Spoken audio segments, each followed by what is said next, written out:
World Intangible Cultural Heritage, Asian Poetry and Talk Show with Dr. Saheb Khandare। मित्रों नमस्कार, सबेलाई प्रणाम। चलो आज सुनते हैं नेपाल की एक कविता। मित्रों कवि है चंद्र बोरा जी। ये हमारे बहुत ही अच्छे मित्र हैं, नेपाल से है, खेत खलियानी से जुड़े हुए हैं। अर्थात उनकी कविता भी किसान की कविता है, खेती से जुड़ी एक कविता है। दुनिया की समूचे देशों में जितने भी संस्कृतियाँ है वो सभी संस्कृतियाँ खेती से निर्माण हुई है, क्योंकि मनुष्य के उन्नत अवस्था के कारणों का अगर हम ध्यान से परखे जांचे तो हमें ये पता चलता है कि प्रगति की हर पादान पर खेती ही मनुष्य मात्राओं का एकमात्र ऐसा जीवन का साधन था। उसके ऊपर निर्भर रह करके लोग प्रगति की ओर बढ़ते गए।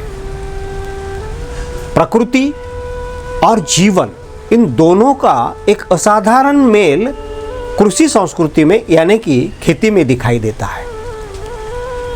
प्रकृति सब कुछ देती है, क्योंकि धरा यानी धरती, कृषि से ये जो जमीन है, ये जमीन प्रकृति का ही एक हिस्सा है और इंसान भी प्रकृति का एक हिस्सा है। तो इस अभिन्न नाते को उजागर करते हुए चंद्र बोहरा जी अपनी कविता में प्रकृति और मानव का जीवन व्यवहार बताने की कोशिश कर रहे हैं। मित्रों, बारिश खेती के लिए एक अनिवार्य चीज़ है, एक अनिवार्य उपादान है। इस अनिवार्यता को नज़रअंदाज नहीं कर सकते, क्योंकि बारिश के बगैर खलियानी खेती नहीं हो सकती। इसीलिए किसान की मनोदशा का वर्णन करते हुए चंद्र बोरा जी ने इस कविता में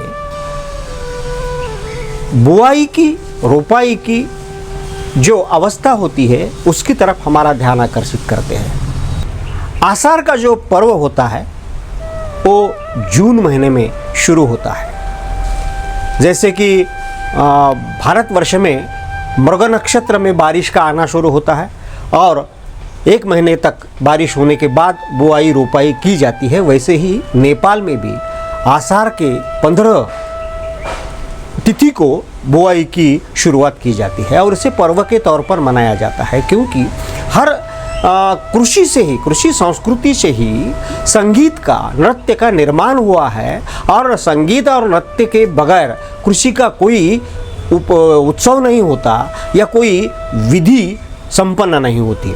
ऐसे ही कृषि के एक विधि के तौर पर इस पर्व की तरफ हमें देखना चाहिए, क्योंकि इस पर्व में, आषाढ़ के पर्व में हर एक किसान या किसानी करने वाला हर कोई एक आदमी उत्साह से, उमंग से तरल हो करके अपनी खेती में काम करता दिखाई देती है। महिलाएं बुआई के लिए, रोपाई के लिए सज्ज होती है और खेतों में जाकर के कीचड़ में पूरे समूचे शरीर को कीचड़ से लेप लेती है और वो आनंद उत्साह के साथ अपने खेत में काम करती दिखाई देती है। ये कब होता है? जब बारिश होती है तो। और अगर बारिश ही न हो, बारिश अगर वक्त पर न आई तो किसान खेती नहीं कर सकता। इस सत्य को देख करके, परख करके, इस सत्य की अनुभूति करके चंद्र बोहरा जी अपनी कविता में कहते हैं कि ये जो बारिश है वो मेरे गांव में नहीं आई, वो पूरब की तरफ चली गई। इस अवस्था में जमीन यानी धरा शुष्क हो चुकी है, हम कैसे रोपाई करें, कैसे बुआई करें?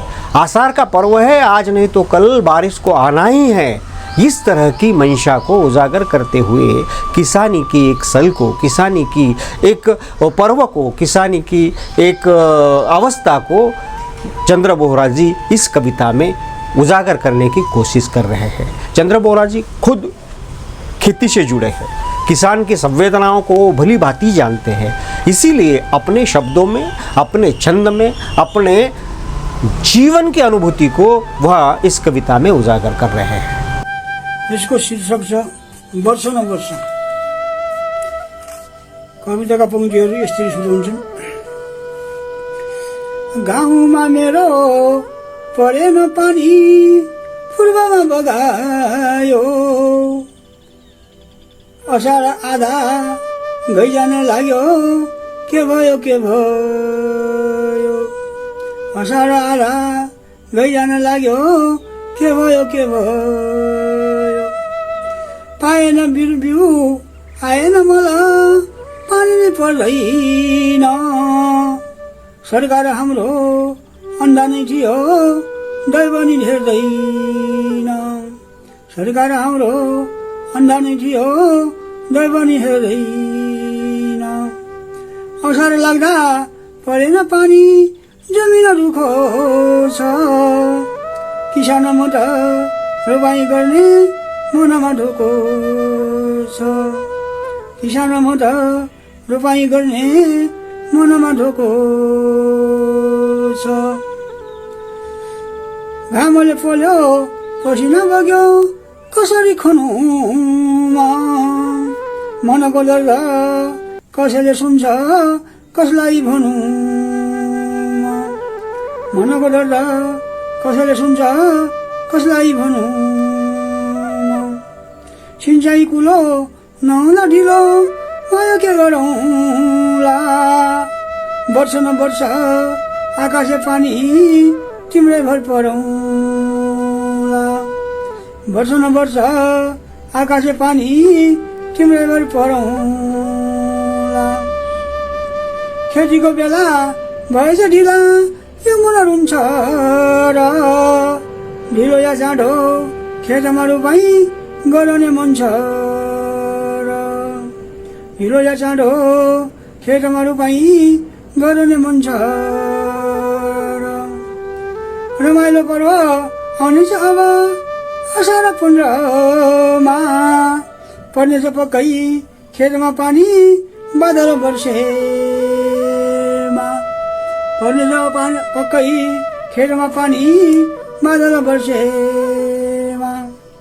सुपु र सुपु हिलो धान रोपुला रोपौँला, असारभरि रोपेर खेत साउन गोडौँला, असारभरि रोपेर खेत साउन गोडौँला, साउन गोडौँ।